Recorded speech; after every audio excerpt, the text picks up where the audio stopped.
আসসালামু আলাইকুম।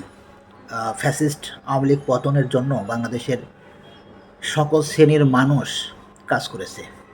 এ ব্যাপারে আমার আপনার মধ্যে কোনো সংশয়, তর্ক, বিতর্ক কিংবা অন্য কোনো কিছু থাকারই কোনো বিন্দু মাত্র লেশ নেই। আমরা সবাই জানি যে এই আন্দোলনে আপনার আ শিশু থেকে শুরু করে বৃদ্ধ, বয়স্ক, বনিতা সবাই কিন্তু অংশগ্রহণ করেছেন। এই আন্দোলনে সবথেকে বেশি যারা অংশগ্রহণ করেছেন সেটা আপনারা সবাই জানেন যে মেয়েরা এই অংশগ্রহণে সবথেকে বেশি স্বতঃস্ফূর্তভাবে যারা সামনের সারিতে অংশগ্রহণ করেছিলেন।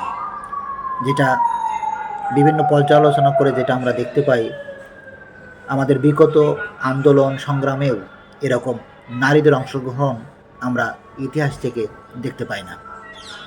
অন্যদিকে এই আন্দোলনে রিস্কলা থেকে শুরু করে দিনমজুর, কুলি, মুসি সবাই কিন্তু এই আন্দোলনে অংশগ্রহণ করেছিলেন। কারণ কি?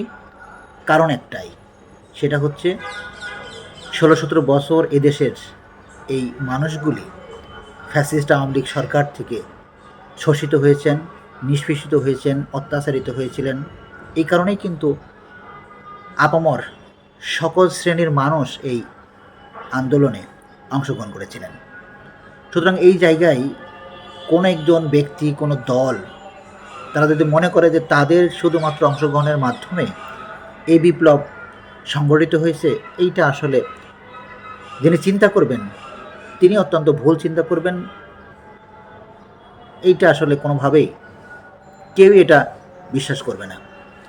সুতরাং এই যে সার্জিস আলম, ছাত্রনেতা সার্জিস আলমের বক্তব্যকে কেন্দ্র করে যে আলাপ আলোচনাটা হচ্ছে, এটা একটি অনর্থক আলাপ আলোচনা করা, অহেতুক একটা আলোচনা করা। আমার মনে হয় আমাদের সকলের এই আলোচনা থেকে বের হয়ে আসা উচিত।